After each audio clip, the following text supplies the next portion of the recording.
Cette vidéo est sponsorisée par EV Insight. Le monde de la mobilité électrique est naissant. Pour beaucoup d'utilisateurs, découvrir le monde de l'électrique est parfois déroutant, mais pour les industriels aussi. Les constructeurs automobiles, les réseaux de recharge et tous les acteurs du secteur ayant à créer ce nouvel écosystème ne peuvent innover sans connaître les expériences et les attentes des utilisateurs. C'est à vous, utilisateurs ou futurs utilisateurs, que s'adresse EV Insight, mais aussi aux industriels.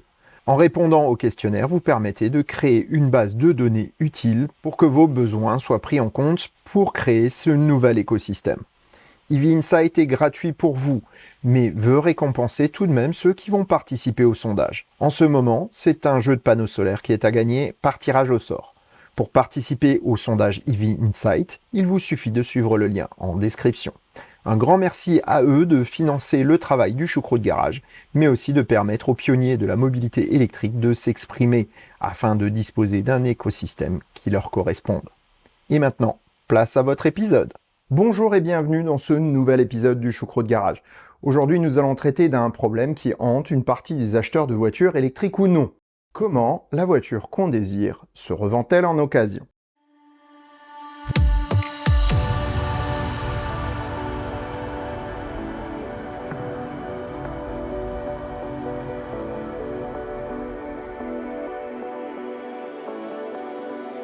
Si ça te plaît, mets un pouce vers le haut et commente. Si ça te plaît beaucoup, abonne-toi. Et si ça te plaît vraiment beaucoup, dis-le partout.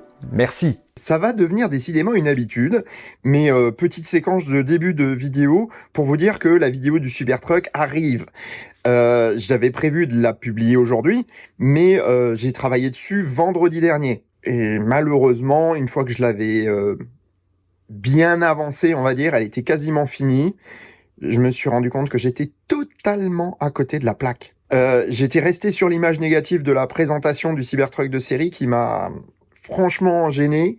Et on verra que ce sera dans la vidéo définitive. Mais je me suis dit que je pouvais pas le laisser en l'état parce que c'était pas factuel. Donc, en regardant des vidéos d'essai, en regardant énormément de choses qui apparaissent sur les réseaux aujourd'hui, je me suis rendu compte que j'avais pas été honnête. J'étais complètement dans l'émotionnel et pas assez dans le factuel. Donc, je laisse un peu baisser la tension. Cette vidéo-là était prévue, elle était programmée et elle était montée. Donc, je me suis dit, j'intègre la petite séquence et puis je vous la mets aujourd'hui. Mais en tout cas, ça m'a permis de vous faire quelque chose de nuancé et surtout quelque chose qui soit le reflet de la réalité du véhicule et des implications que cela aura sur l'avenir de Tesla. Et ça peut être bigrement intéressant. Vous verrez bien, c'est pour la semaine prochaine. Je sais pas encore si c'est mercredi ou dimanche. Il y a de fortes chances que ce soit plutôt pour dimanche, parce qu'à mon avis, ça va être une vidéo relativement longue, mais surtout très touffue en ce qui concerne la technologie. Voilà. Allez, c'est parti. Bon épisode. Le marché de la voiture électrique en France est en plein boom depuis plusieurs années. À chaque trimestre, les voitures 100% thermiques reculent dans les classements et seuls les hybrides rechargeables et électriques tirent encore leur épingle du jeu. Cet automne, les ventes de voitures 100% électriques dépassent pour la première fois celles des diesels, ce qui représente une barre symbolique qui exprime bien les tendances de consommation du moment. Avec un parc tutoyant le million de voitures électriques, la France entre dans une nouvelle ère, celle de l'arrivée massive de ces autos en occasion. Tout le monde n'achète pas pour garder son auto longtemps, et pour ces personnes, la valeur de revente a son importance dans le choix d'une voiture neuve, tout comme la facilité à se défaire de son auto au terme de la durée prévue. Dans cette vidéo, je vais décrypter le marché et vous donner les chiffres clés pour vous aider à faire les bons choix aussi bien en neuf qu'en occasion. Commençons par l'analyse du marché du neuf. À ce jour, ce sont les Tesla Model Y et Dacia Spring qui trustent le marché français, avec plus de 54 000 ventes réalisées en 2023, et l'année n'est pas encore finie. Arrive derrière la i208 qui fait plutôt bonne figure grâce à de nombreux clients professionnels pour leur flotte, et la Fiat 500e qui tient bien malgré un prochain remplacement pour adopter une plateforme Stellantis. Mégane E-Tech et MG4 font des scores honorables tandis que la Model 3 se maintient bien malgré son format de berline à coffre.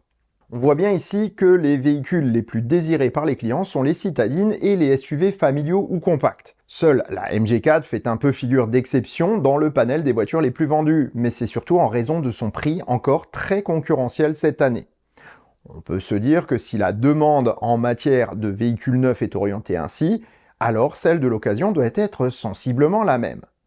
Or, s'il y a une chose que les constructeurs automobiles ne savent pas fabriquer dans leurs usines, ce sont bien les voitures d'occasion. Pour être proposées à la vente, celles-ci ont dû être neuves un jour, et donc les propositions en matière d'occasion sont très dépendantes du marché du neuf d'il y a 3 ans et plus. En effet, l'arrivée massive d'un modèle en occasion en France se fait généralement 3 ans après les premières livraisons.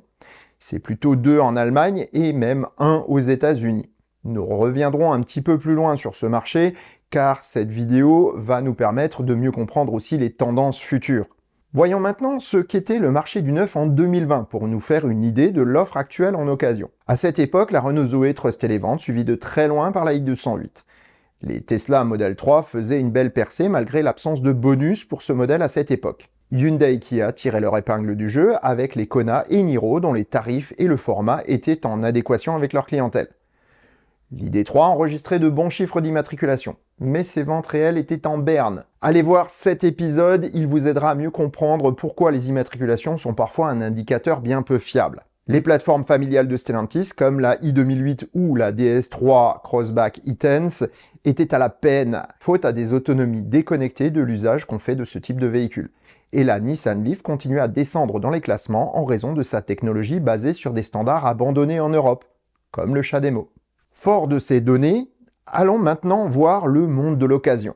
De nombreux journalistes proposent des classements des meilleures voitures d'occasion en se basant sur les chiffres de vente, donc sur le nombre de transactions sur une période donnée. Ces chiffres sont basés sur les déclarations de cession auprès des services de l'État. Je vais faire l'analyse d'un de ces classements, mais ce n'est pas le seul.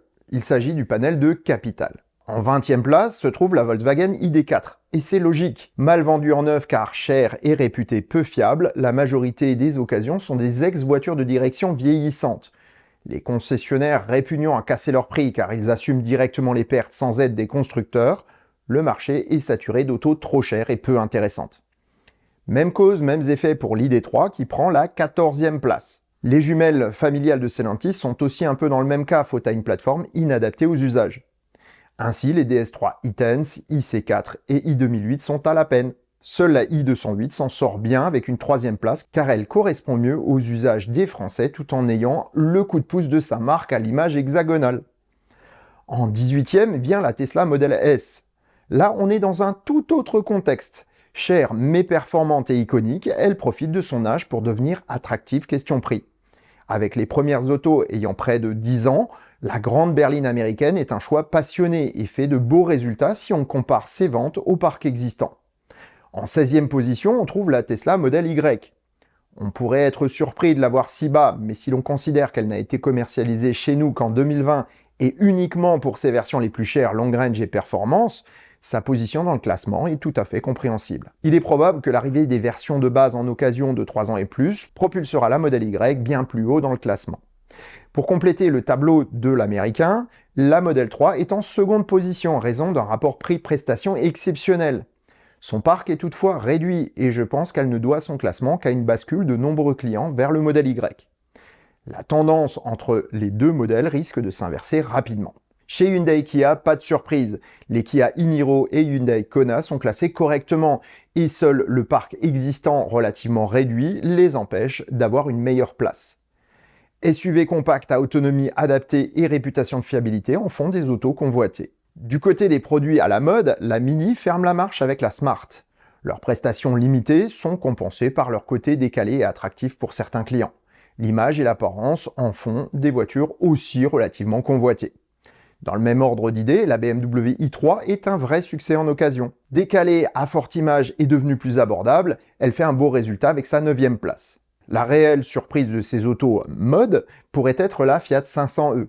5e du classement, c'est une demi-surprise car elle bénéficie de 3 atouts. Une bonne autonomie pour une citadine, une bouille très réussie et un parc important lié à son succès en neuf. Elle a donc ce qu'il faut pour réussir en occasion et son classement est parfaitement justifié. Voyons maintenant du côté de Renault-Nissan. La Leaf se place plutôt bien, avec une 6e place méritée. Le parc est important et son prix de vente fait oublier ses lacunes. Des modèles anciens et donc plus abordables l'attirent vers le haut du classement. La star de l'occasion ne peut être que la star du neuf en son temps. La Renault Zoé est donc en tête des classements, et de très loin. Il faut dire qu'elle ratisse large avec ses versions plus ou moins anciennes dont les prix sont plus ou moins abordables. De plus, elle fait un peu office de référence en France et son parc est énorme. Son classement est tout à fait logique, mais je pense que cela changera à l'avenir. La Twingo Z2 est par contre relativement bien classée car elle constitue une offre peu présente en France, le temps que la Dacia Spring soit plus répandue. Cette dernière est bien classée aussi, mais c'est plus en raison de la vente de véhicules de démonstration que de réelles occasions. Son parc n'est pas encore assez important. Reste le cas de la Renault Mégane E-Tech, qui selon moi est l'anomalie de ce classement. En 4e position, les ventes seules des autos de démonstration n'expliquent pas tout. Deux facteurs sont à prendre en compte. Le premier est la mise sur le marché de véhicules ayant appartenu à des loueurs. Pour soutenir sa production, Renault a massivement fait appel à eux au début de la commercialisation. Ces voitures arrivent donc sur le marché de l'occasion. Deuxièmement, les baisses des prix des Tesla Model Y ont fait regretter leur achat à de nombreux clients. La Mégane E-Tech se voit donc plus souvent proposée en occasion pour passer sur un modèle plus familial. Elle n'est pas une mauvaise voiture en soi, mais se voit aujourd'hui le cul entre deux chaises. Aussi cher qu'un SUV familial et tout juste un peu plus logeable qu'une citadine. Il y a fort à parier qu'elle marquera le pas face à la nouvelle R5 et au Scénic E-Tech qui visent directement les marchés phares en France. Voilà pour l'analyse du marché actuel en France. Mais comment pouvons-nous essayer de savoir ce qui va se passer dans 2 ou 3 ans? Pour cela, il faut aller voir les marchés où les clients ont l'habitude de changer plus souvent. Et le marché par excellence, c'est celui des États-Unis. Là-bas, changer d'auto tous les ans n'est pas exceptionnel et le marché de l'occasion dispose d'un indicateur très intéressant. Le temps de rétention en stock de modèles d'occasion. Cet indicateur mesure combien il faut de temps pour vendre un véhicule d'occasion. Les marchés sont différents, mais on peut tout de même en tirer des tendances générales qui se vérifient plutôt bien mondialement. Voyons donc les modèles communs au marché français et américain pour nous faire une idée. Sans surprise, le modèle commun le plus facile à vendre est le Tesla Model Y. Assez passe-partout niveau design, pratique et avec un rapport prix-prestation exceptionnel, il ne faut que 43,1 jours pour le revendre en occasion. Model 3 et Model S font à peine moins bien et restent dans la moyenne générale toutes voitures confondues. Cela ne devrait toutefois pas être le cas en Europe car les berlines n'y ont plus la cote. Le modèle X fait un peu moins bien que la moyenne, mais c'est normal, prix et complexité en font une voiture plus marginale. Pour les autres constructeurs, l'Audi e-tron Sportback et la Porsche Taycan font bonne figure, en raison de leur décote importante qui les met à la portée d'amateurs de voitures à image. L'e-tron classique, par contre, ne bénéficie pas d'une bonne image, car elle est considérée comme vieillotte et donc boudée par les acheteurs, ce qui fait qu'elle est plus difficile à vendre. Et après, c'est la dégringolade en termes de durée de détention. Le Kona s'en sort encore, mais le Niro souffre de son look très fade. Mais je pense qu'en Europe, où l'aspect pratique a plus d'importance, elles tiendront mieux leur place en occasion. Pour les Ioniq 5 et Kia EV6, leur classement est très symptomatique de leur vente en neuf. Trop complexe, trop cher pour des prestations en retrait face à Tesla, leur design décalé ne plaît pas à tout le monde. Si la Ioniq 5 s'en sort un peu mieux, le V6 paye son dessin plus que spécial et n'est pas rattrapé par des caractéristiques techniques exceptionnelles. Cela se traduit par une avant-dernière place toute énergie confondue, juste devant la Maserati Quattroporte, avec plus de 95 jours pour s'en défaire. En clair, mettre un design innovant sur une technologie dépassée ne fait plus recette. Les prix de ces autos sont donc logiquement trop élevés pour être attractives, même en occasion. C'est exactement la même chose pour la Polestar 2, la Volkswagen ID4 ou la Mustang Mach-E. Handicap du design en moins. Au final, si vous voulez acheter une auto neuve ou d'occasion avec dans l'idée de la revendre d'ici 2 ou 3 ans, quel modèle serait le meilleur?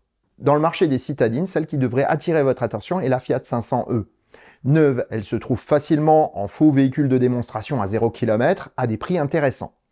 Du fait de leur bonne valeur de revente, elle se trouve aussi avec des LOA aux mensualités relativement contenues. Elle se revendra bien et rapidement, d'autant qu'elle ne sera pas noyée dans un parc extrêmement important comme les Zoé, i208 ou Dacia Spring.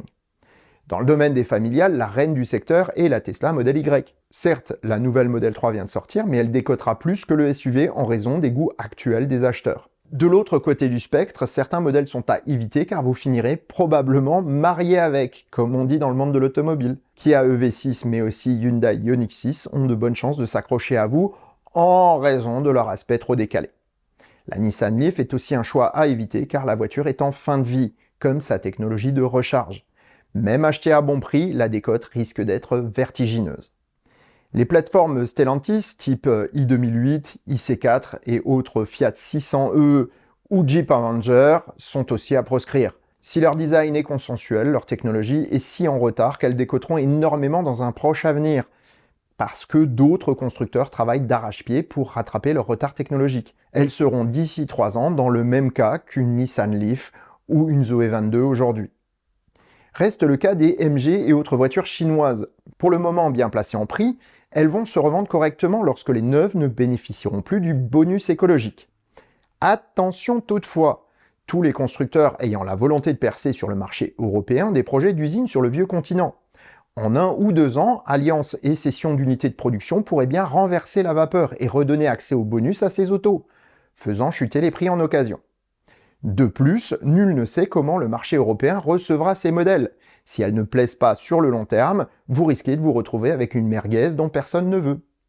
Pour contourner cela, la LOA est une bonne option, car le prix de revente est défini aujourd'hui, et si la réalité ne suit pas les prévisions, c'est l'organisme de location qui payera les pots cassés et devra revendre l'auto. En conclusion, si vous voulez acheter pour revendre, il faudra tenir compte de tous ces paramètres. Mais si vous achetez pour garder longtemps, choisissez ce qui vous plaît le plus, quitte à se marier pour longtemps. Faites-vous plaisir. Et sur ces bonnes paroles, je vous souhaite bonne route et vous dis à bientôt pour un prochain épisode du Choucroute Garage. Portez-vous bien. Ciao.